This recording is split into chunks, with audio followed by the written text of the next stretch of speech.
Okay, I believe that means that we are now live. So, I'm very happy to see all of this hopefully working. I've got some of my new things up here, some other little things that I'm not sure if I'm actually going to be able to use or not. Like, I was hoping to have the YouTube chat on the screen, but I don't think that that's going to work. But that's okay. We got two of the other goals up top. We've got basically the next goal is to hit 15,000 subs, and we are getting there slowly but surely. And so right now we are at 10,700 people, and I just want to make sure that this is all. 100 people. Yep, sounds very good. All right, so we have a lot of things to do today, a lot of really great questions. I already see another question popping into the chat. Thank you very much, SYD, also for the question and for your membership. Really appreciate you and really happy to have you here. Okay, so quickly thing is that I've had a request to do more live streams, and so I put a poll out, and a few people came out, and I asked some of my people on Discord what they think too. And everybody says like once a week would be really nice to have a consistent live stream. So we're going to give it a shot for a couple months and try to do consistent live streams as well. So with that being said, if you're wanting to be informed about upcoming live streams, hit the like button, hit the subscribe button, hit the notification bell, all those sort of things. Look, Shakuhachi is extremely niche, right? It's a very small part of the world.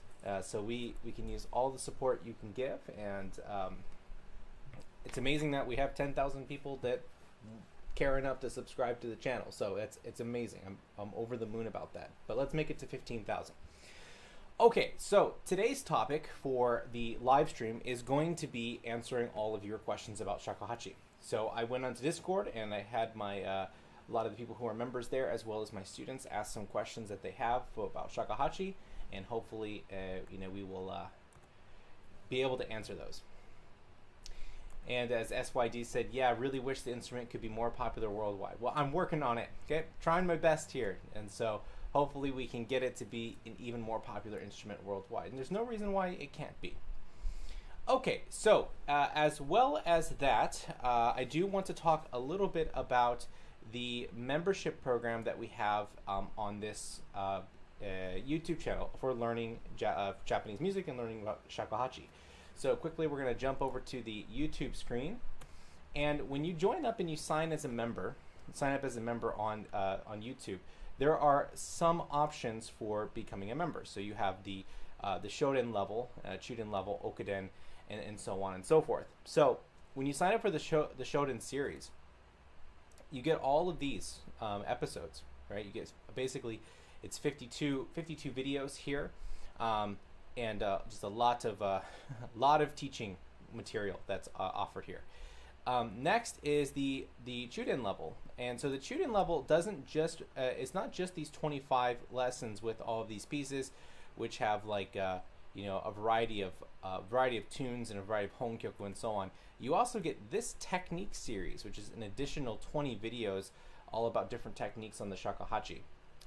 And then we have the Okuden level series, which is growing slowly, but we're getting a bunch of honkyoku and, well, right now a lot of folk music as well. And then there's also the bonus lessons passage, so you get 20 of, or 15 of those. I think there's a couple missing that I have to put in here. And then, of course, the concert access pass. You get a bunch of the concerts that I've done. You get free access along with that. Then, of course, you get a free CD that comes along with it, and you get a course on reading Western music, and then of course we have our bonus lessons that I went over just briefly before. So it's a really good, it's the best value for all the lessons that you get. In addition to that, when you sign up, we're giving away a flute. So we're giving away actually 4 of them. So let me go back to the other screen really quickly. So we have 4 flutes that we're giving away and 3 giveaways. So talk about what happens to the 4th flute in just a little while. But you have a chance to win a 1.8 bamboo Yozan beginner flute. And so today, as I answer all of your questions, I'll be using these flutes to teach. And when you sign up for the lowest level, you get 1 ticket. That's the Shoden Trial. The Shoden Lessons, you get 2. Chuden, you get 5. tickets, and then the Bamboo Champion or the Okuden level is 10. There are 2 levels after that, but they're only there just for show right now. There's nothing along with them, so that's that. Okay, advertisements out of the way. So all the membership stuff is explained and everything like that. If you have any questions, just put them in the comments below. And we see Miguel says, I like Shakuhachi for meditation. It's great for that, especially when you're playing Honkyoku. Okay, so we're going to jump over now to the Discord, and I'm going to pull up the questions here. Okay, so we go to there. All right, so questions for next live stream. So our first question comes from Audrey. I'm going to pull this over here too. Pull this up there so I can see everything better. Very good. All right, so in the previous stream, you mentioned that playing and practicing are not the same thing. Can you develop, please? Yeah, so I'll be, very like succinct, or I try to be as quick as possible I can this without, belaboring the point. Practicing you can think of just as something that you're actually trying to complete. You have a goal in mind. So at the end of this small session, and it doesn't have to be the entire session, you have something that you want to complete. So for example, you're playing a piece and there's these 2 measures of music that you're unable to play, right? Then you say, okay, in my practice session, I want to be able to play these 2 measures of music. Okay, and then you work on those 2 places and use different techniques in order to develop your skills in order to play those 2 areas. That would be practice. Now, playtime would just be like, I'm going to run through a bunch of pieces, I'm going to play all these Honkyoku, I'm going to read through this book, or I'm going to do this, or I'm going to, play that over there, something like that. It's not really fixated and actually able to, or like you're not having like this structured thing that's going on that you're going to be, systematically approaching it. So that's really what I mean by the difference between practice and just playing. We got some hi all, roll for 10. Ethnophonic Magus. That's quite the name. And SYD Haro. There it is. So Haro, hello. Okay, so in the previous stream, you mentioned that you traveled for 4 months with a suitcase, going from country to country to play. You also talked about conservatory, and have you already made a video that tells your story? It sounds like you have many stories to tell. So as far as it goes with a lot of the stuff, like traveling wise and performing wise, yes, there are a lot of stories and a lot of times too. I remember one time I got stuck in Vegas. I had a sort of quasi sponsorship with an airline. Was able to get free flights, but it was only through what is that called? Standby. So I was only able to fly by standby, and then all I had to do was pay the tax on it. But it was a small little sponsorship that I had. And so when I flew into Vegas, I was like, hey, it's not going to be that bad. I'll fly out and whatever, and I have to wait a little bit. It's not that big of a deal. Now the problem is that I didn't realize that the biggest pay-per-view fight of all time was that week too.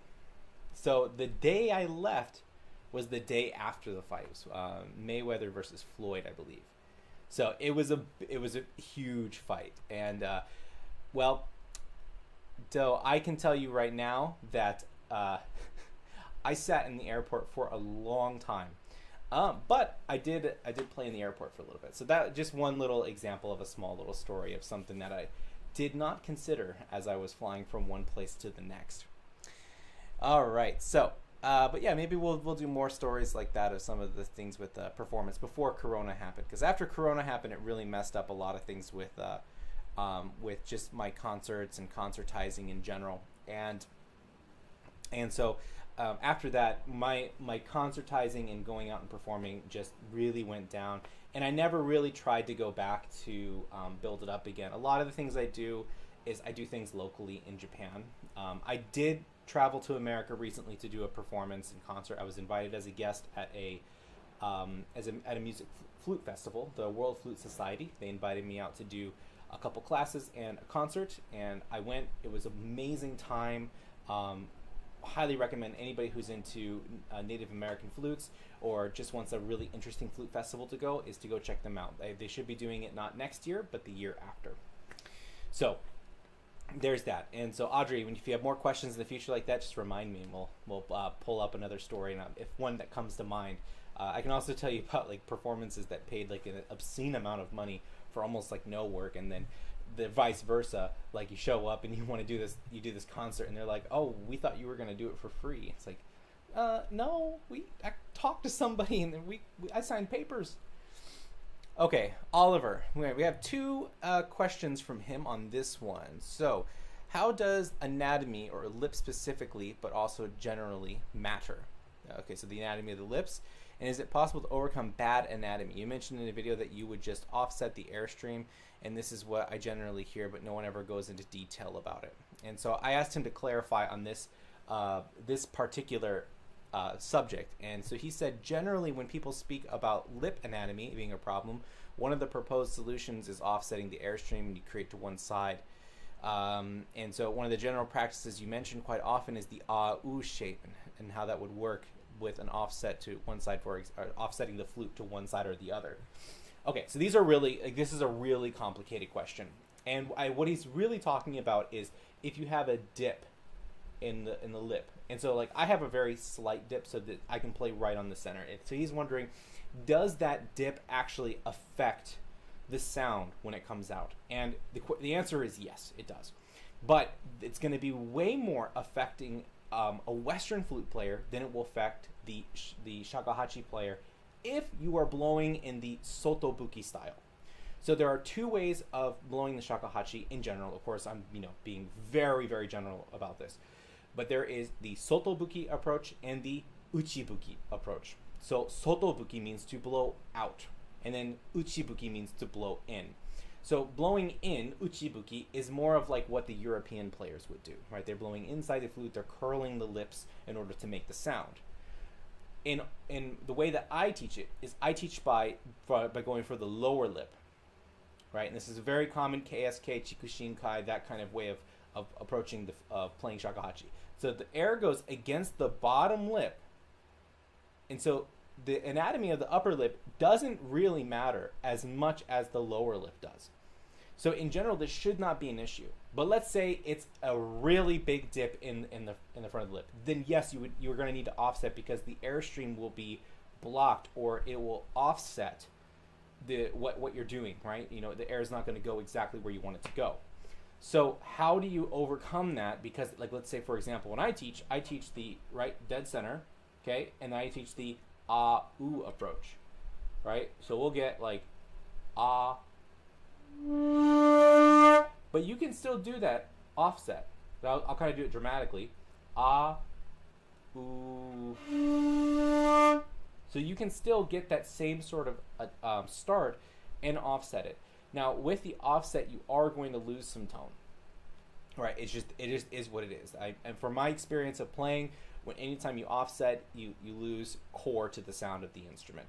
But you can still have that same approach of the ooh. You can just do it offset, ooh, or ooh in the center.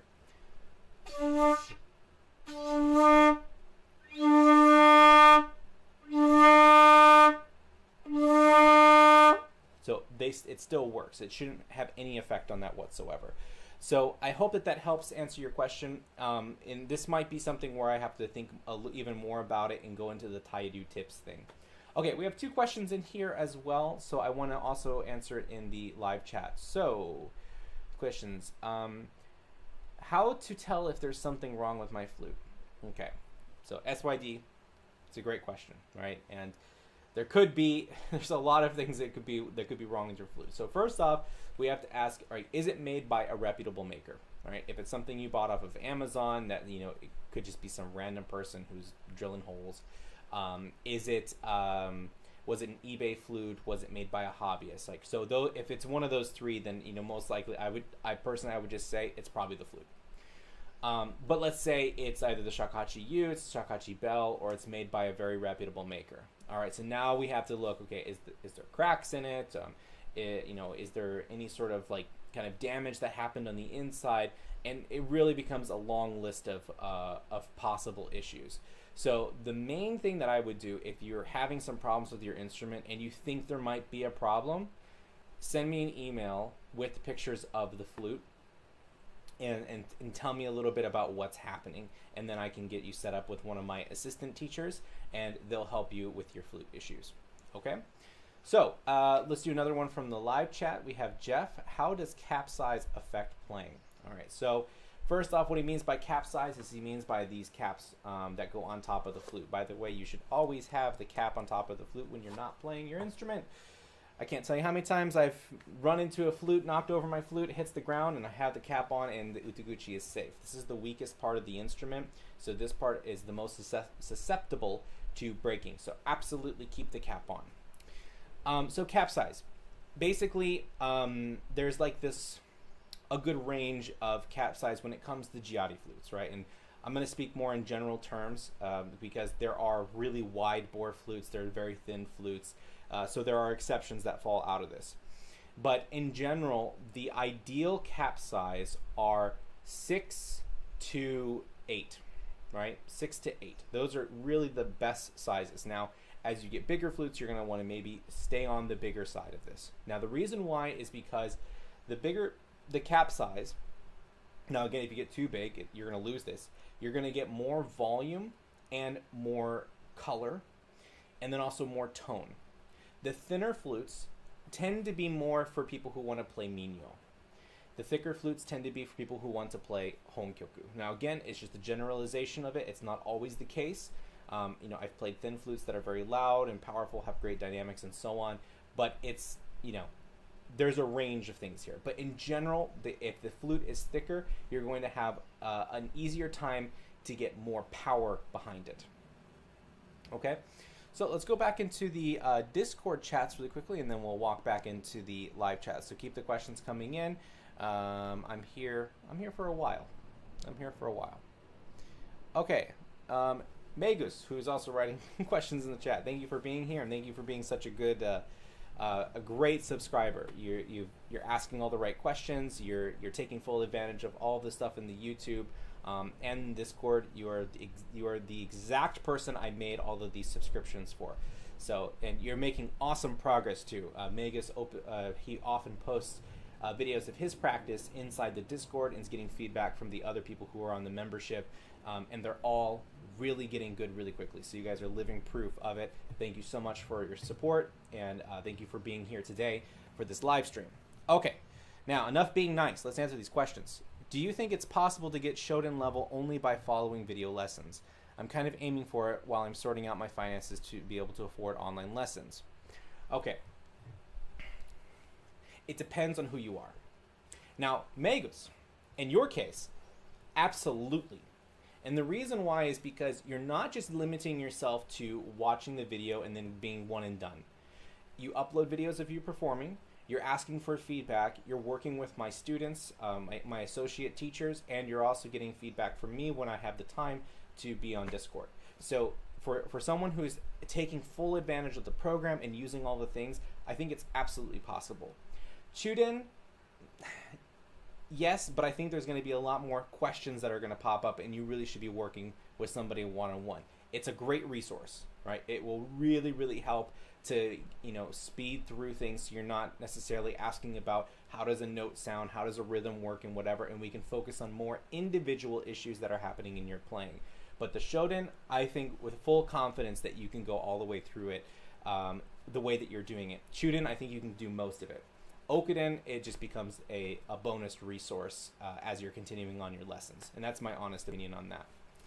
All right, you have another question here. When I was studying with my previous teacher, he didn't allow any variations in pieces. He requested to play exactly as he did. It's very different from what I hear in Sean's lessons. You give some creative freedom and also share your own opinion. Would I like to play it in this way? What approach is more common across shakuhachi teachers? Why some teachers require to strictly follow their style? Okay, so it depends on whether or not the school is a guild system or not. So a guild system would basically be off of like the samurai culture system. And how they want to do things, right? And it's also the difference between a ryuha and a do, right? A ryuha is to follow the stream. You follow what everybody else is doing. A do is to carve out a road or to carve out a path. Now, you're not going to find that definition anywhere. That's the way I look at it personally. So the KSK, it's, the other name of it is Watazumi Do, right? It's the way of Watazumi. It's not a stream that you must follow and has to be this way. So in certain schools, the teacher is going to say, look, you need to do exactly as I do, and the freedom and expression, or the freedom of expression, comes through the expression of the tradition rather than expressing of yourself. I find actually like a lot of Myoan players are very free, and when you hear two Myoan players, they're completely different. They're playing the same piece, it's the same piece, but their tone, their color, their sound, the rhythm, the speed of everything how they do it, it's different, and it's very, very individual. And then other schools, it's I play exactly as my teacher plays. Even sometimes down to the gesture of how they move their body can be the same as their teacher. So really, it's just a school thing. And I wouldn't say that there was one that's more common than the other. It just depends on the school. And there are a lot of schools within the shakuhachi world. And like, even if you say kinko, like, okay, well, which subcategory of kinko? And there's a lot. Okay, one more question from Megas. So you're getting a lot of questions in here. Okay. Another one I have is maybe a whole topic for a video, but might be good. Shakuhachi is deeply connected to Zen. Okay, I'll break it to you, it's not. How strong is the connection today? How important is to deep dive into Zen and the philosophy to become good with shakuhachi, or maybe it's enough to just enjoy the music with the deep roots? Okay, so here's what I'll say. There's a great website. Most of it's kind of been kind of taken out a little bit, but check out Torsten Olafsson's website. So I'll write his name in the chat so you can go and look him up. I think it's if you just type in shakuhachi Torsten Olafsson, and it's a DK website. So actually, let me just pull it up here.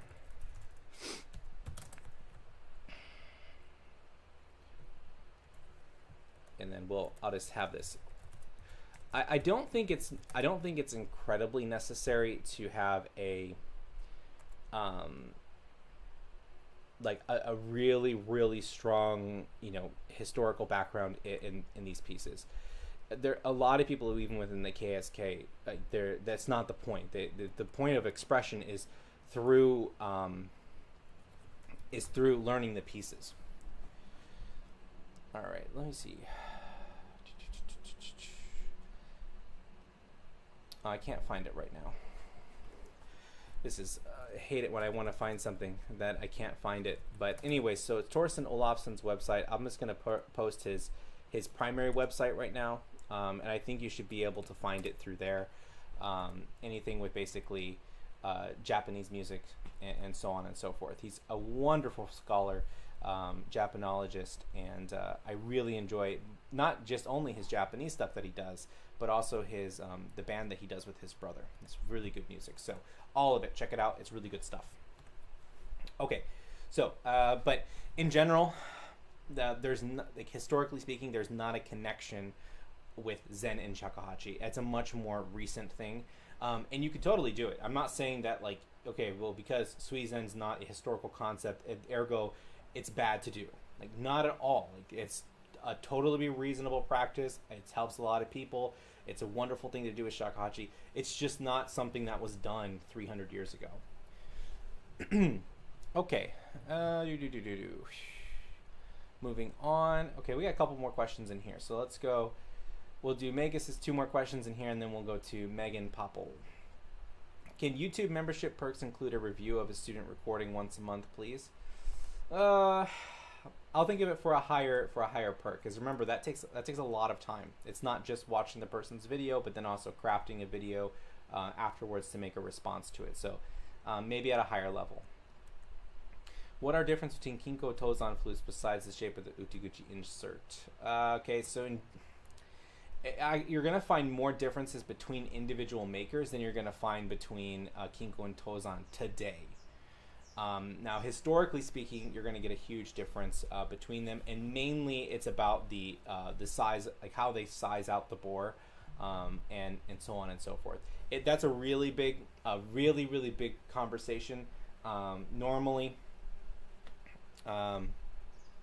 Yeah, I'll consider making a video on that. That's much longer. Like, what's the big difference between the Tozan flutes and the Kinko flutes historically?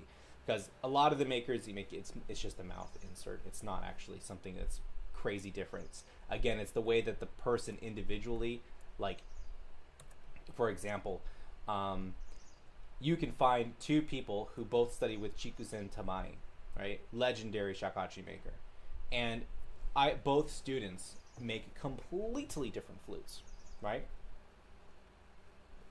So that's where the interesting part happens, is what happens when you have, two different people. Anyways, shared the shakuhachi with my TTRPG. I don't know what TTRPG is, so you have to tell me what that is. Friends. And they started to use it as background in their games, just sharing. Oh, that's awesome. I mean, yeah, they absolutely should. The more shakuhachi that is around, the better. I hope that we can have everybody in the world playing shakuhachi. That'd be so cool. All right. Oh, role-playing games. Interesting. Okay. Okay, producing he right away is more difficult than producing it while playing any note in kan before in the same breath. How come? I think that this might be more of an individual thing than it is like just in general. Sometimes this can also just be a flute peculiarity. Sometimes the note re and he are actually tuned flatter on the shakuhachi. It depends again on the maker and on the style. So you might be finding this as an issue because when you're playing chi, for example, chi has to be in a lower position. All right, if you just play like up, that's actually sharp. You have to bring that down. Now it's in tune, and then if you want to go up and bring that to he, that's flat. So same thing applies in the kan register. So that might be something, something that you might be experiencing. So maybe just give that a shot and see what happens there, Vincent. Okay, let's go back to the Discord for some questions here. But before we do, I just want to push for the YouTube membership. If you're loving shakuhachi, you really enjoy the instrument, you want to, even if you're taking lessons and you just want to have another resource, the YouTube membership is a really great option. That's why I created it. I just created it so that people have more resources to get better at shakuhachi. Right below this video, you'll see a join button. If you hit that join button, you'll see a bunch of options come up. You'll see the Shoden Trial, the Shoden Lesson Series, Chuden Lesson Series, Okuden Lesson Series, and there's two after that called Full Sponsorship and something like that. Full Sponsorship Package and Bamboo Lord. Don't worry about those yet. Those don't have anything with them. There's nothing attached to them.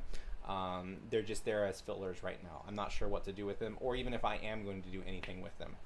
And then at the same time, if you do join the membership, we're giving away free flutes. Well, you're paying for the membership, so it's technically not free, but if you win the flute, you don't have to pay anything for it. I cover shipping as well too, so you don't get hit with any charges. So we're giving 4 flutes away, right? So we have these 2 of them are Tozan and 2 of them are Kinko. Again, there's no difference in terms of the style. Basically, they're just the insert shape. The giveaways are done on the last Monday of this year in September, November, and next year, January. There is 1 extra flute, and so later we'll talk about what we're doing with that one. But you have a chance to win. The way that it works is very simple. What we'll be doing is we'll be taking your membership and assigning a ticket with that. So if you have if you're at the first level, you get 1 ticket, second level 2 ticket, third level, which is Chuden, you get 5, and then if you're on the Okuden level, you get 10. Then we give all that information to ChatGPT, and we do it as a raffle format, and then there you have it. And that's it. And then we just announce the winner via live stream. Okay, so let's go back to our questions, and we still have plenty of more. Okay, so this is another one from Vincent from the Discord. Does a smoked shakuhachi sound different timbre-wise than a regular one? Okay, this is such a great question. It really is. Okay, And I'm going to tell you that it's actually impossible to answer. Now, the reason why it's impossible to answer is because it's impossible to make the exact same flute with bamboo that is smoked and bamboo that is not smoked. Because every single bamboo piece is going to be different. Now, let's say we did a double blind test, right? They're all 1.8, same maker. Half of them are smoked and half of them are not smoked. Would there be a sound difference? I don't know. I don't know if you really could. And it also has to be the same maker, too. Same maker. 5 of the flutes are smoked and 5 of them aren't. Maybe this is something that I'll talk with Yozan about.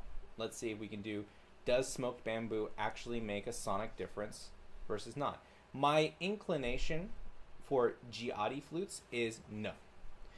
Now, if they are the smoked bamboo from an old farmhouse, and you make them into Jinashi flutes, now we're talking. Now I think you might have something there. But again, how much of it is actually it just being smoked? Because it's mainly just a color thing, right? It's only gonna affect the skin of the bamboo, and maybe some of the meat, depending on how long the bamboo has been stored up there. So if it's been up there for 150, 200 years, I think you might actually see something there. But I mean, it's still gonna be a shakuhachi sound. So my inclination is to say most likely not, but damn, do they look pretty. I really like smoked bamboo a lot. Susudake is a beautiful color. So susudake is the word in Japanese for smoked bamboo. Okay, but really great question. Really great question. Okay, so Robert has a question here. How to improvise and harmonize with nature. The importance of sheet music versus memorizing pieces in relation to performing. Best practices when duetting with other shakuhachis or other instruments to stay together, and are alternate fingerings really a benefit to tonal color? Wow. Only the easiest questions, right? All right, so here we go. Let's try to hit these one by one. So improvising and harmonizing with nature. The thing that I'll just say here is that I don't think there's going to be a manual or a way to answer this question that basically goes, this is what you need to do, A, B, C, and there you go, you're going to have it and you're going to be done. Because it's very difficult. And what I will recommend, though, is that be very, very cautious with your breath as you play. So when you end a note, really let that note fade out and then hear how the sounds around you change, or what you start to notice, right? Because as you're playing, you're going to lose certain sounds. You're not going to be able to hear them as clearly, and then that sound is going to deviate or go away, and then other things might come more apparent, and you're just like, wow, you know, the way that the trees are shimmering over there is just really, really nice. And then you focus on that sound and kind of play with that sound and see if you can manipulate the instrument to be more like that sound, like the shimmering of leaves. And then, you know, as you're playing on, you might hear more bird sounds. Okay, well, I want to make more bird-like sounds. I want lighter, more agile notes and so on and so forth. And then, you know, a wild boar comes out and starts knocking through all the bamboo. That I would probably stop playing and I'd probably get out of there. But, hey, if you want to take the risk and try to make boar hitting bamboo sounds, I think it would be a very cool sound. So I wish I could really do more about that, but that one's is a very, very difficult question. And honestly, it would be something that I think you'll learn from experience. I think the more that you just get out, it might be awkward the first, 10 times you go out and you're not really sure what to do. But after you just start doing it and you start walking through and playing with the instrument, you'll get more out of it. You'll get a lot more out of it, I think. Actually, I'm positive you'll get a lot more out of it. Okay, the importance of sheet music versus memorizing pieces in relation to performing. Okay, so this was a big thing even in classical music too, right? So it's like, do I really have to memorize all my pieces if I'm not really necessarily good at memorizing and so on and so forth. For me, I doesn't matter, right? Like, I don't care if a student memorizes a piece or if they use the sheet music. What I care about is, are they able to express themselves, right? I have most of my pieces memorized and I still use sheet music. And it's because it gives an added level of comfort. So I'm not worried about what the next line is. I'm worried about creating the best expression that I can. So, I think it's just up to the individual. I don't think it's necessary to memorize the pieces, though it is nice in one sense because you don't have a music stand in the way of the, if you're, let's say if you're performing for an audience, the music stand isn't in the way, and so that also helps too. Okay, best practices when duetting with other shakuhachi or other instruments to stay together. Do your best to practice prior to. Utilize the metronome. Come prepared. All right. Now, this fourth question here from Robert: are alternate fingerings really a benefit to tonal color? Absolutely, absolutely. Even here, let's just take the note re and lu, right? So you have this note. It's very bright. Much darker, softer, rounder. It's a huge difference. Think of the fourth line in Hon Shirabe.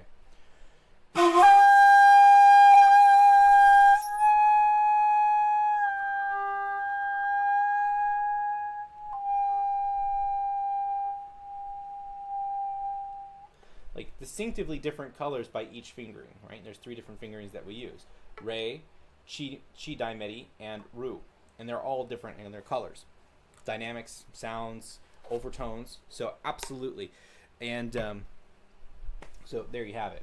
So there is a huge benefit to tone colors.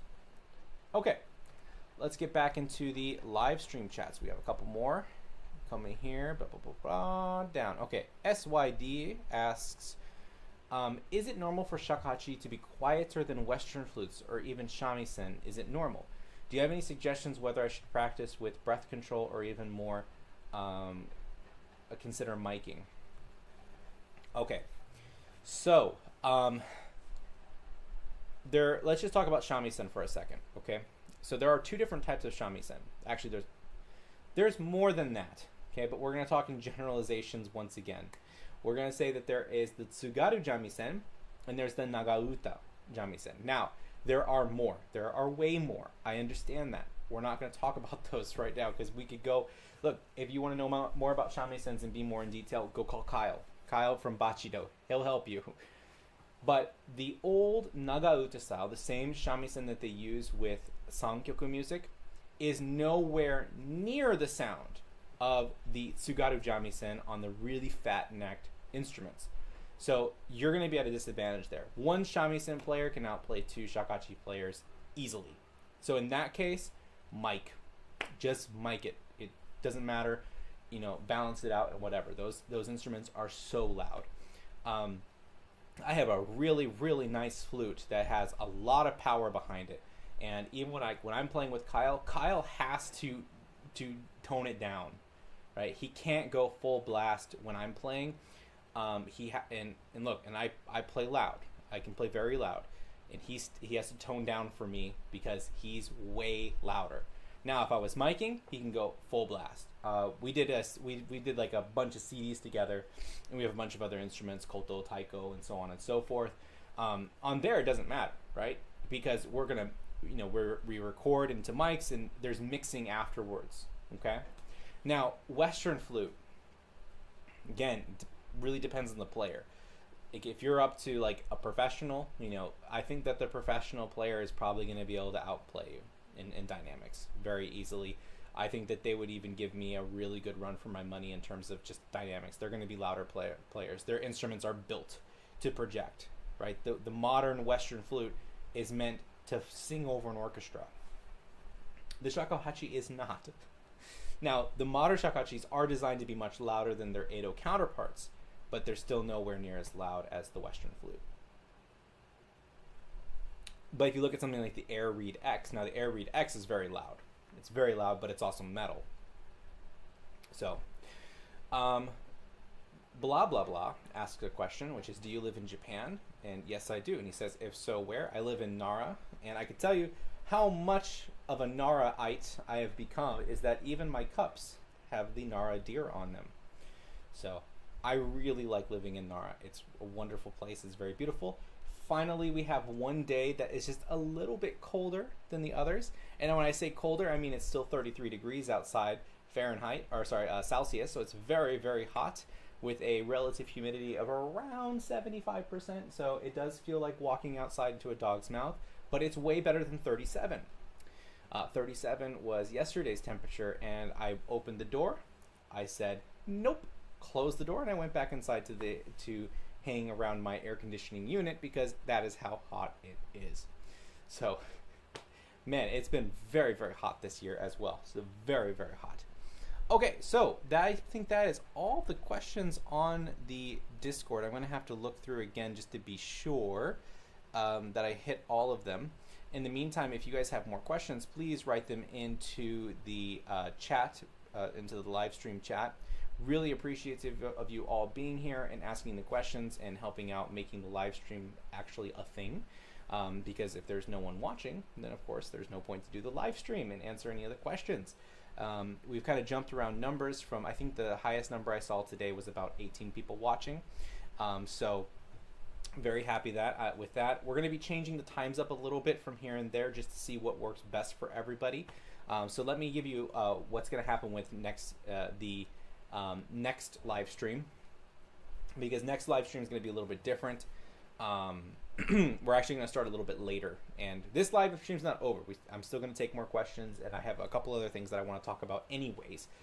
But so next live stream will be next week on Monday, Japan Standard Time, and we're going to start at 3 p.m. So today we started at 2, which I know is really early in Europe, and then like midnight-ish in America. I'm just experimenting with some times just to see how things go. There's a lot of people, like, according to my analytics and to my whatever, I did some research, people in America in the age range that are most popular, the most commonly watching my channel, like, it's like 90 or like 60% of those people tend to stay up till like 2 p.m. or 2 a.m. at night. So, you know, that's what that is. The other option is to do it at 11 a.m. Now 11 a.m. is very, very early for the Europeans. So there's some stuff like that, you know, whatever. But anyways, so next week we're going to start at 3 p.m.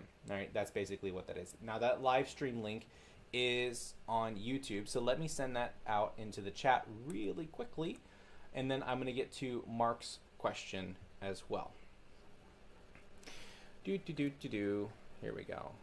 Let's see, view my channel, and then we're going to go to live, and then here it is, live stream 2 question and answer. And so the chat is actually open for that too. So you can actually already start putting questions in there if you want. And so blah, blah, blah. I don't know if you're subscribed or not, but you should subscribe. You had a question, I answered your question, you should subscribe. 10:40 p.m. here on the West Coast. See that? So that's what I was thinking too, right? A large part of my audience base is on the West Coast, not the East Coast, and so West Coast viewers would have a better time of joining the 2 p.m. or the 3 p.m. Course, even though it's a live stream, even though it is a little bit later in the day, it's not impossible to do. Now, Central America, it starts to get pretty, and I don't mean Central America as in Mexico, Panama, Puerto Rico, so on and so forth, but the central time zone of America is actually, it starts to become a little bit late. And then East Coast, it's pretty much too late for them and in general. But I'm sorry, you know, what are we gonna do? It's the best I can do. All right. Anyways, so let's do this then. All right. So Mark's question. Oh, and blah blah blah. Thank you for subbing. Appreciate it. What is the difference between Kinko Ryu and Chikushinkai KSK? Okay. Now, the thing with KSK is that it's basically the teachings of Watazumi to Yokoyama and then his school afterwards. So Yokoyama Katsuya's school. So the whole entire KSK is Yokoyama school. In the KSK, they're not set to a way of saying, like, look, we're only going to learn the pieces within this particular tradition. So in the KSK, you have pieces that are from Nezasaha, right, Kinpuryu. You have pieces that are kinko. You have pieces that are myowan. You have pieces that are oshu. You have pieces that are from kyushu. You have pieces from this, that place, and the other. Okay, there's a bunch of wide range of stuff. There's even pieces from Taizanha in there. And depending on who your teacher is and if they've had other people, there's a lot more expression and freedom within that school. So we play some kinko pieces, but we don't play the entire kinko repertoire. And we also don't play the kinko repertoire in the kinko style. We play it with a sort of kinko flavor, but it's not really kinko playing. They have their ways of doing things. We are a lot more expressive. We are the school of self-expression. So we express ourselves by how we interpret a piece, whereas they express themselves through the tradition. And so that would be the main difference between the Kinko-ryu and the Chikushinkai. And how do they differ from Seitan? Are you talking like from a subsect group? Again, a lot of times when you talk about sectoral differences, you're basically going to talk about pieces. And like repertoire, basically. Okay, so a particular school, that's in a subsection of a certain whatever, right? For example, like I'm still a part of that KSK lineage, but there's a lot of pieces I teach that are not in KSK. Okay, so in Seitan Ryu, and I don't think it's called Seitan Ryu. Let me go to Justin's page really quickly, because I think you're talking about Seion Ryu, is what you mean. What is Justin's last? Oh, Williams is right. You had it written there, and so on. Okay, so now Justin's interesting because Justin does a lot of different schools too. Yeah, I think you're talking about Seion, right? Seiendu, right? And so it's a specific school, right? I'll write it out for you too, because it's not Seitan. That'd be Satan. Yeah, Seien, Seiendu. Okay. Right. And so that school is basically, they have a very specific way of performing a selection of pieces. Right. It's just another school. Right. And so even look, for example, you've got Kimpu, you've got Oshu, you've got some of the there's another school in Niigata, you've got another sub school in like the Shoganken, like Shoganken Reibol, which of course there's part of kind of like became part of Oshu in a way. You've got the Kyushu players, you've got the Ichoken players, you've got the Myowan players. Like there's a lot of different schools. You got the Chikuho players, you got the Kinko players, and then their subsects, and you got Tozan players, you got Shin Tozan, you got the Watazumi players. There's a lot of different schools, and they're all going to have their own different, repertoire list. Now, some of them are a lot more like specific, right? Like they're like these are the pieces. There are no more. Okay, like that's it. So if you go to Kinpuryu, they're going to tell you these are our 10 pieces. That's it. There's no more. Done. And even one of them is actually quite modern, right? It's not that old. Okay, or if you go to Myowan, they're going to say these are our 30 some odd pieces. That's it. There's no more. Okay, now if you go to a school like Taizanha, now it's a little bit different because Higuchi Taizan wrote a bunch of pieces, and so you have these additional pieces that you can also learn along with a lot of the classical pieces. So, for example, Dako no Kyoku is not in the traditional repertoire. It's one that he composed when learning Northern style music. It's a great piece. Such a great piece that even the KSK players play it. It's Daha. The same piece. And it is a great piece of music. Fantastic. One of my favorites. But not a classical piece.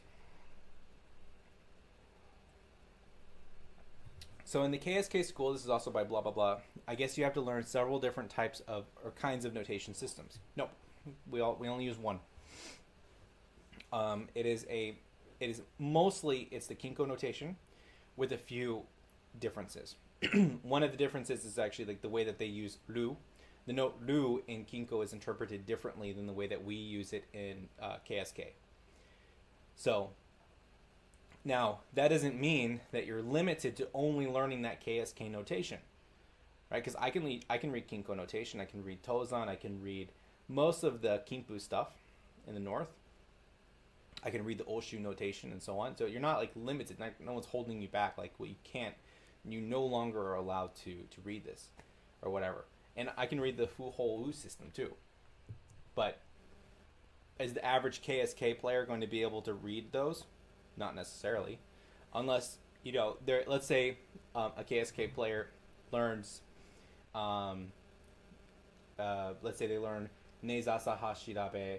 Then they learn Sagariha, and they learn the Kado piece, and then they also learn, I don't know, like Shishi, for example. So they learn those 4 pieces, and they're like, you know what, I'm just falling in love with Neizasa music. So they go up to the Neizasa school teachers, and they ask somebody to teach them the pieces. KSK, I think, and the way I see it is KSK players be like, yeah, that's great, cool, go do it. And like the old way of thinking is like, you don't want to cross school boundaries. But again, I think most of that is like done away with and gone. Like one of my colleagues is one of the top Tozan players in Japan. Like he is so freaking good, and he's learning, Fuke style playing in Myowan. Takes lessons there once a month. And he's like, I'm not gonna go out and perform them, but I'm gonna learn them for fun. And every once in a while, he plays one, and it's nice. So, but no, you're not limited. I mean, they're not going to require you in the KSK school to start learning a bunch of different types of notation. It's just ridiculous. That won't happen. But you're also not restricted from going out and learning other styles if you would like to. Okay, so I will take a few more questions, but at that same time, it's time for our final thing here. With the last time, I'll give you guys the advertisement, and then I'll leave you alone about it. I know I advertise it a lot, but hey, I want these flutes to go to a really someone who really wants it, and really, I don't want to say deserves it, but someone who really wants it and needs the flute, right? I think the need is the operative word here. Someone who really needs the flute to advance in the in playing shakuhachi. Don't forget to like this video. And if you're not subscribed to the channel, please subscribe. This is one thing I learned from my analytics, is that 70% of my views on my videos are actually from people who are not subscribed to my channel. And they're return viewers too, by the way. So, which means that basically they watch my videos, and it's the same people who come and watch the video again, but they're not subscribed. So, like, just hit the subscribe button. It doesn't hurt you. I promise. Like, there's nothing bad happens to you when you hit the subscribe button, I think. Okay, so in addition to subscribing, yeah, you hit the subscribe button, and the Komuso clan comes after you, and they knock on your door. Right? That's what happens. Right below this video, there is a join button right next to the Tairyu Shakuhachi logo. And if you join, you get access to all of these videos, okay? Like a crazy amount of videos here, okay? Like just in the Shoden series alone, right? You get all of these videos, right? That you can learn shakuhachi from, okay? In addition to that, there's also bonus lessons, right? We're only talking about like $4.99 a month, $4.99 to get access to all this stuff, and you can easily find every single video if you go to seanheadmusic.com/membership. Okay, then let's say you want to join up for the next level, right? Chuden level, right? This would be $14.99 a month. You get all of the stuff in Shoden, right? That's included, and you get 25 additional pieces of music, and you get 20 technique videos, right? All on expanding your shakuhachi playing. right? And you get more bonus lesson stuff. So you get the first, I think the first 6 are with one, and then the next set after that are with the Chuden.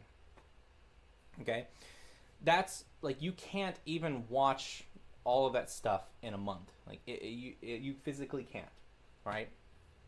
Maybe if you just didn't sleep at all and then just watched without eating, then maybe you could.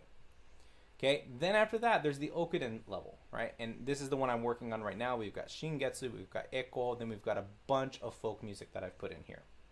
Okay, then after that, with the Okuden level, you get a concert access pass. And that's all the concerts that I do, right? So I started doing this where when I created that level, I started taking my concerts and uploading them and then giving them access to the Okuden player. So I did this recently. This was June 7th. 2024. There's a concert actually from July that I'll be uploading here as well too. It just I haven't got all the files for it yet.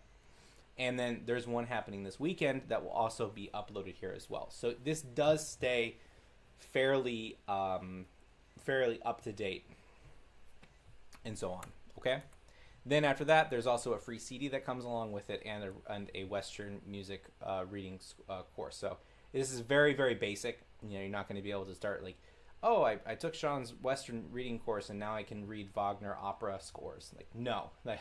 You'll be able to do basic scores and like basically look at some of like the pop tunes that you like, or like let's say if you really like Studio Ghibli, this would be what it would bring you to in terms of a playing level and reading level. Okay. Now it doesn't just end there, right? It's not just okay. I have this membership. Okay, well, big whoop. So in addition to the membership, because it's been doing so well, and you guys comment, you guys watch the videos, you're learning shakuhachi, you're joining the Discord, you guys are helping each other out. I want to give back to that, right? So I want to make sure that it's even more of a better deal, and which is that I want to give away these 4 flutes. Okay, so there are 4 of them, right? But there's 3 giveaways. Okay, we'll talk about why we're going to give away the 4th flute, but we'll talk about what happens when we get there, okay? So at the last Monday of September, Japan Standard Time, 11 a.m., we'll do a live stream. It'll be just like this one, and we're going to give away one of these flutes. Okay, I'll take all of the people who are names of people who are memberships, right? If you're a trial member, if you're a full Shoden member, Chuden member, or Okuden member, it all goes to ChatGPT. ChatGPT will assign the proper tickets for every level. The Shoden Trial is 1 ticket, the Shoden level is 2, Chuden is 5, and the Okuden is 10. ChatGPT will weigh out all of the odds and pick a winner for us. Now, let's say you already won. Can't win again. Sorry. Now, but somebody else can win. Let's say you win the flute, you don't want it, you can redonate it, and it will go to a new person at that same time. Okay? But you have to sign up for the membership in order to win. So it's just like the lottery. You've got to play to win. We got 4 flutes here. 2 Tozan and 2 Kinko. They're all made by Yozan. They're the beginner flutes. They're about a value about $700 each. So if you win, it's a great value. The last flute I gave away was probably about a $1,500 value. So it's not just these 2. I'm going to keep giving out flutes. I'll keep all that because again, I think that you guys should have really good flutes as you're going along this and so on and so forth. Okay, let me take a little drink of iced coffee here. And we're going to answer a few other questions that have popped up into the chat. So, again, if you're not signed up for the membership, sign up for the membership. It's worth it. And you might get a letter in the mail. Well, you might get a message on YouTube that says, hey, you won the flute. And wouldn't that be awesome? Okay, Vasily Nemo. Hi, question.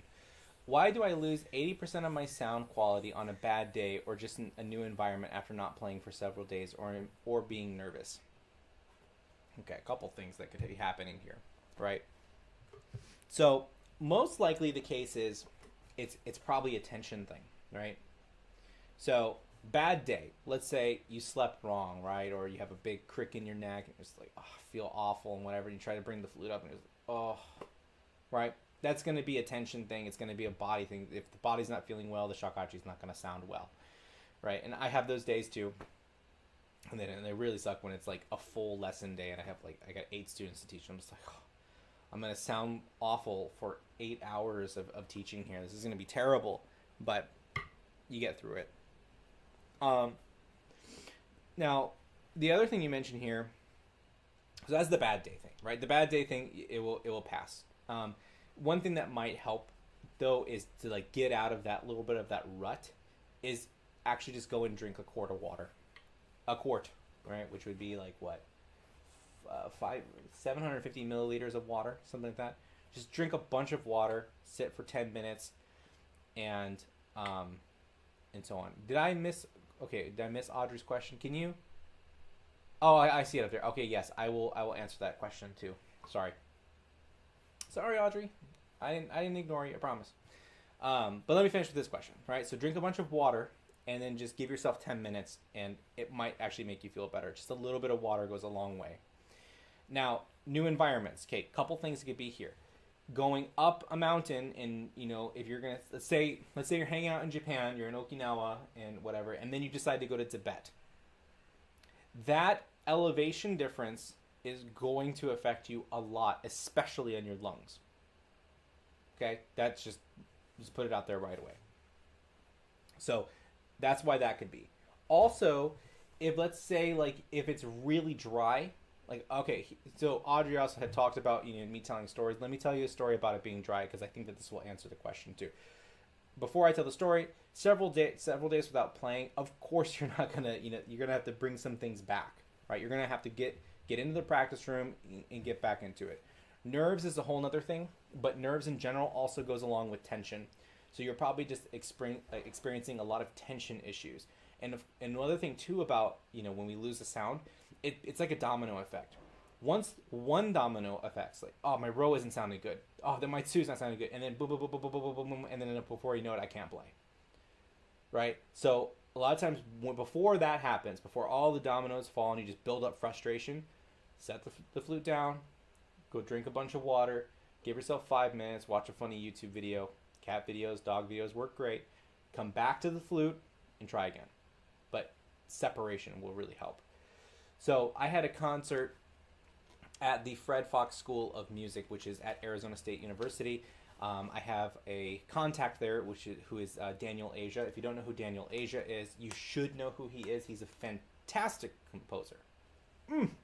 Tier 1, level 1, okay?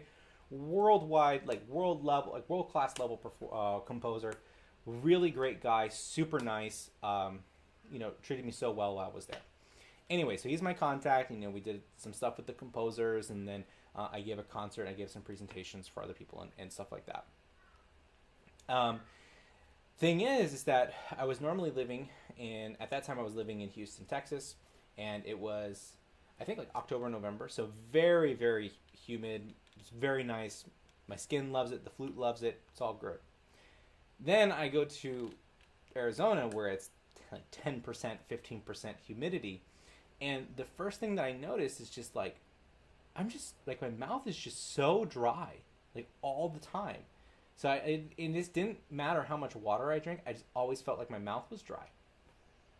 And so even being on stage and stuff like that, I don't know what to do about the flutes. So what I had to do to make the flutes feel a little bit better and make myself feel a little bit better was I put on one of those boiling water kettles, and I locked myself in the bathroom for a little bit and let the whole place just steam up, and I made a steam room in the hotel, right, and into the bathroom or bathroom shower place, right?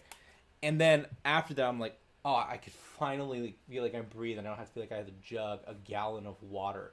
But that new environment, the shakuhachi players I met in Arizona, they were all just sitting around blowing roll like it was no problem, and I'm over there saying, water, please, water. And it was really dry, and I've never been to climates that dry before, so it was a really big shock to my body, and as you can imagine, really big shock to my playing. Now, thankfully, when I did the concert and I had done all the stuff with the whatever, a lot of the sounds and stuff came back, so I actually felt like I played very well.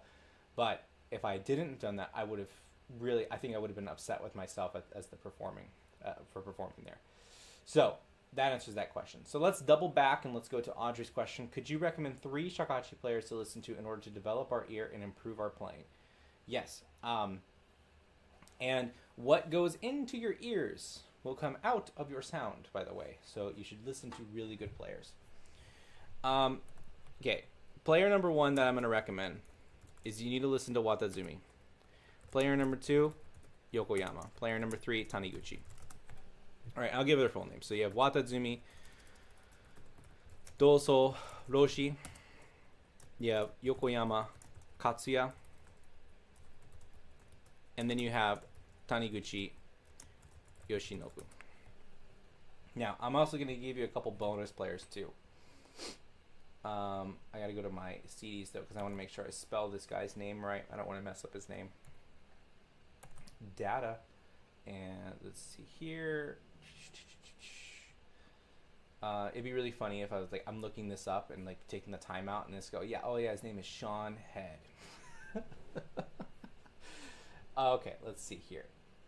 Let me find this thing. Shakuhachi files, audio files. There he is. Okay. All right.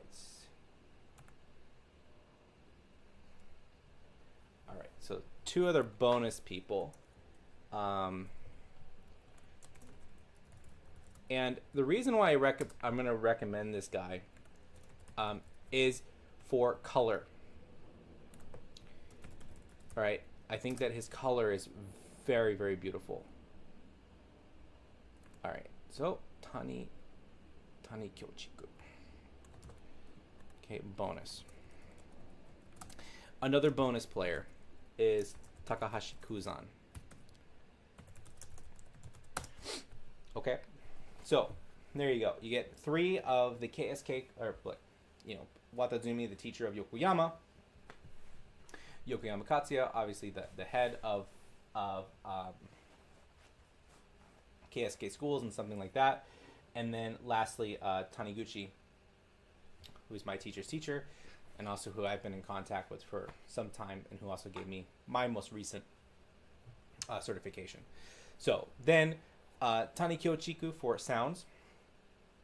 Actually, interestingly enough, I read a part about Tani Kyochiku when he was studying with oh gosh, what is his name?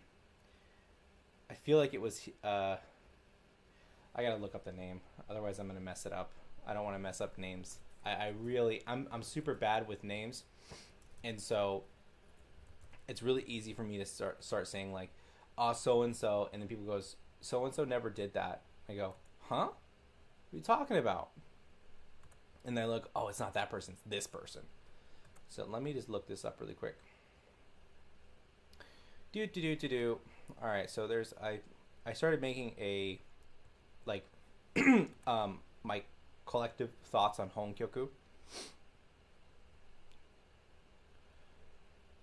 Okay, so all right, so this is I wrote about Ajikan, and it has its origins as a piece known as Sashi, which was transmitted by a Komoso monk named Maki Shinshichi. And it was from Yamagata to Kyushu. But anyways, that's not... Miyagawa Nyozan. Disciple of... Seamless K. Where's the part of the story with him? Okay. There it is. Okay. So it was Nyozan. So here's the thing about Tani Kyochiku. So Nyozan's student... Tani Kyochiku later adopted a more relaxed playing style using a long flute. He got this flute, it's a 2.51, and he got it from Minamoto Unkai, who's also, wow, I gotta put him on the list. I don't know why I didn't think of him right away, because he's like one of my favorite like early 20th century players. Minamoto Unkai, such an interesting player. He used to write his scores out in a variety of colors too. Okay, so anyways, so Tani Kyochiku gets a flute from Minamoto Unkai, and he starts to, shift his style to plays. Now, Tani Kyochiku learned the piece Ajikan from Miyagawa Nyozan. And so, after he had changed his style playing the long flute, he says, this Ajikan piece is broken. The lineage is broken. The piece is broken now. And so even though he sends Tani Kyochiku out from his studio, he still goes back and learns and studies with Yozan and learns different pieces and so on and so forth, text lessons and whatever. But Tani Kyochiku's version of Ajikan is very popular today. So that at least that way of playing it is very popular. And it's also hard to say a certain piece and the way it's played is popular. It's like, how many people are in the world are playing shakuhachi. I'd actually be interested in that. Let's see if there should be a Google search result for that, right? How many people play shakuhachi in the world?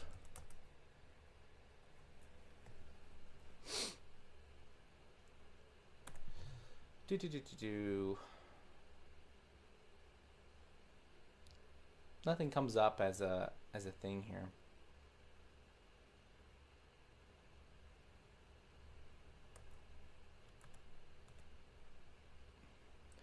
Oh.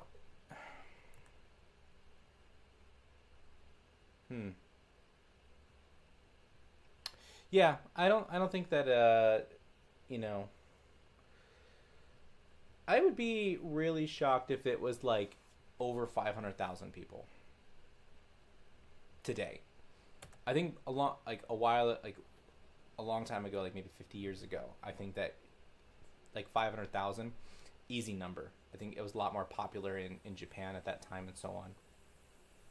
But I'm really interested in that now. So if anybody can do the research on that and say, like, find out how many people are playing shakuhachi today, if there's like an actual number.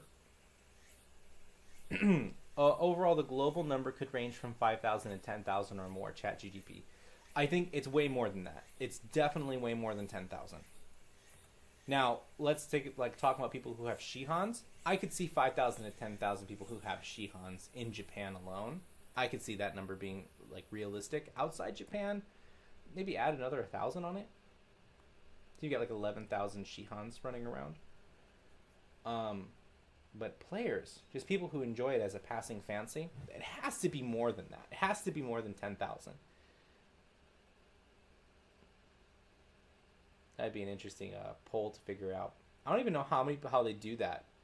Like so they say like, oh, there's this many composers in the world, this many violin players. Like, how do they figure that out? Like, whose job is it to go around and like, figure out how many violin, like, how could somebody, or even like a group of people, that could be like, all right, I'm going to find out in every single province of Canada how many violin players. And at the same time, I'm going to figure out how many violin players are in every country of Africa and then get a world total. I don't even see how that's even possible to get those sort of numbers. So like even when they get those sort of numbers, it's hard to like even believe them. And sometimes 10,000 teachers in Japan, that shocks me. Okay, so I've got this book that actually talks about the history of shakuhachi. So shakuhachi honkyoku, koten honkyoku no kenkyu. So by the way, if you can read Japanese, this is a book you must absolutely read. I'll show you the title page of it, okay? If you can read Japanese, buy this book and read it. It's an incredible book. Incredible. All right. Now, there is a part in here, too, where they talk about like the amount of players who were in like who were Tozan and Kinko.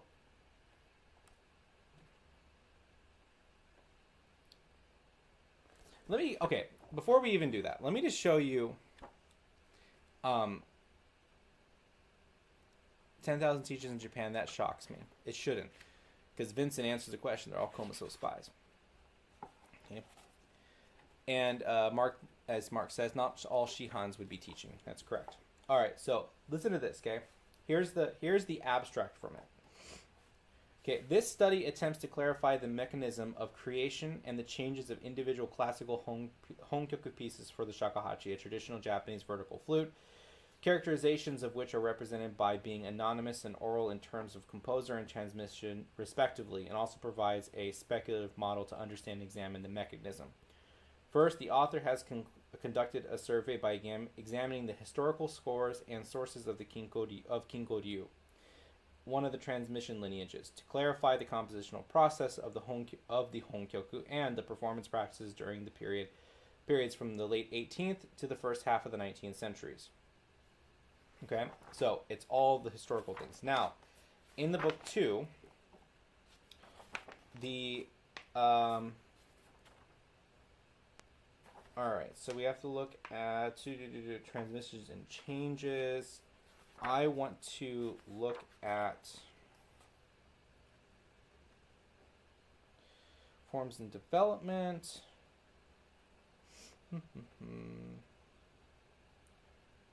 The specific part of here, I want to find those numbers. Also, a really interesting part of this piece is this dissertation, is the end of it, where they actually talk about the individual pieces. And I'm talking Tsukitani. Tsukitani Sensei is the one who's writing about this. Individual pieces at the end. And it tells about where they come from, like what temple. There's also like name charts and lineages and so on, stuff like that. But there's a specific section I read where it was like 500,000 Tozan players in Japan, like in the 1950s. Like, that's why I'm saying like there was a lot of people who were playing. And that was just in the Tozan school alone, right? So we're talking a lot of people were playing shakuhachi at that time. Where is this section? I'm gonna have to find this, man. But anyways, that like brings to the point of like how many players are there today. I went to a concert in Osaka with it was Miyata Kohachiro who was playing. A lot of his students came up, and there was like 50 people there, just like who were basically students of him that were only just in Osaka, and it was a students' concert recital. So I think there's still a lot of people playing. Dude, these charts are like crazy. I forgot about these. Haven't looked at this book in a couple months.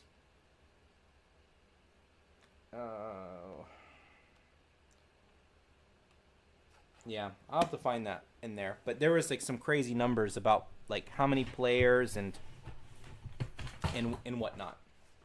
So I think there's a lot more players than that. Okay, so I think that's it for the live stream today. Oh, it's starting to get hot again. I'm sweating. So if you haven't already, subscribe to the channel. 75% of my viewers are not subscribed to the channel. So you should subscribe to the channel. It doesn't hurt you. Look, there might be a Komuso spy that shows up to your house later, unrelated to me, okay? I don't know who that guy is. Or lady. I don't know. Could be either or. But the Komuso spies, they're not my people.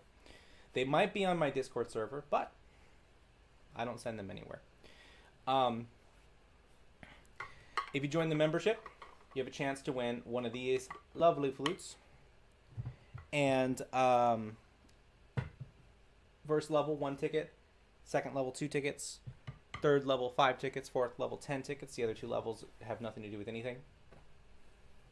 And everything will be drawn fairly and by ChatGPT. So I hope that you sign up for that. And we'll just do one last call for any other questions before I head out today. Because these were pretty good questions overall. These were very good questions. Let's look at the polls real quickly. All right, do you like to play popular music on the shakuhachi? 79% of you said yes. The other 20% said no. How often do you play the shakuhachi? I don't think anybody answered that. That's okay. 19 votes. How many people, this is another question by Vasily. This is a good question to end off on. How many people who start shakuhachi continue into the intermediate and advanced levels? This is where I need like a long beard to, to stroke and to think about.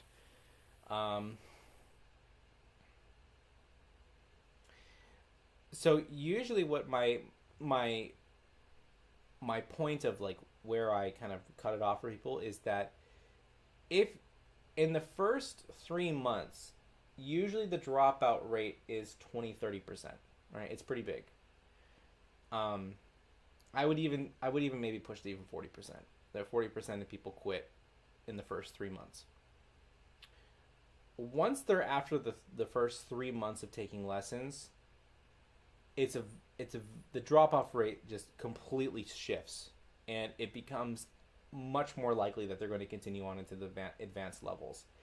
And I would say that the dropout rate from there is like 20%. No, because I would say even if they get to the advanced levels and then they stop, right? Like we're not saying all the way to Shihan, right? We're just saying to like advanced levels, like maybe through Okuden or most of Okuden, then I would say like a 10% drop off rate. So 90% of people continue on all the way up through Okuden. Now Okuden into Jun Shihan, I don't have so even though I've been playing shakuhachi for a long time, I've had my Shihan for quite some time. Since 2016, so I've had my Shihan for 8 years. I haven't been teaching for the entire 8 years, so I don't have enough data to give more of that. But I'd be, and again, it's also hard to say too, of like, because everybody has different teaching styles and so on, and so it might not be that, like, because I've had people who've taken lessons with me, and I go, you're really more interested in this, you should go study with that person.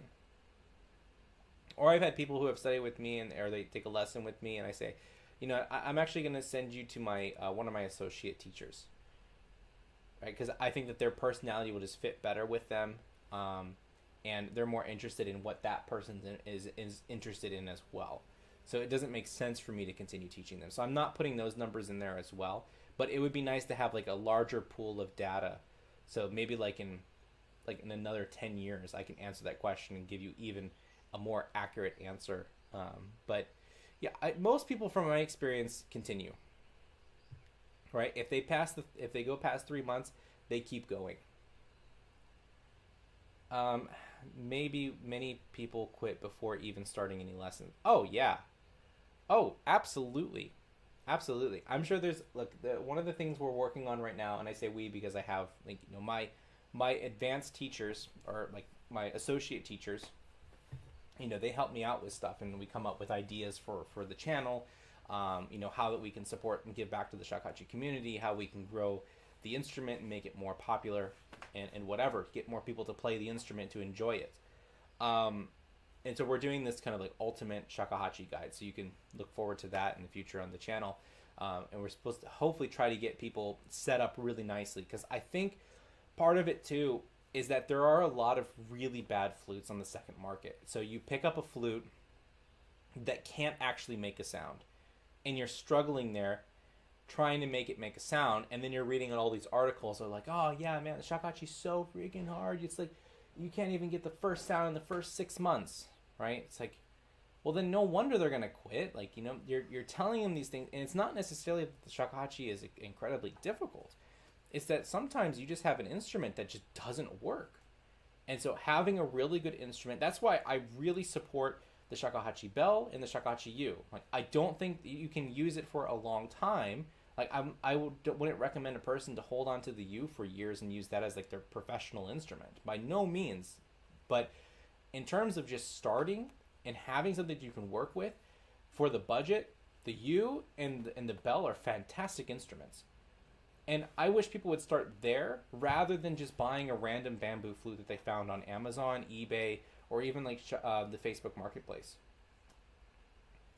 So, Mark says probably 7 out of 10 peeps who try shakuhachi shake give it up within 3 to 6 months.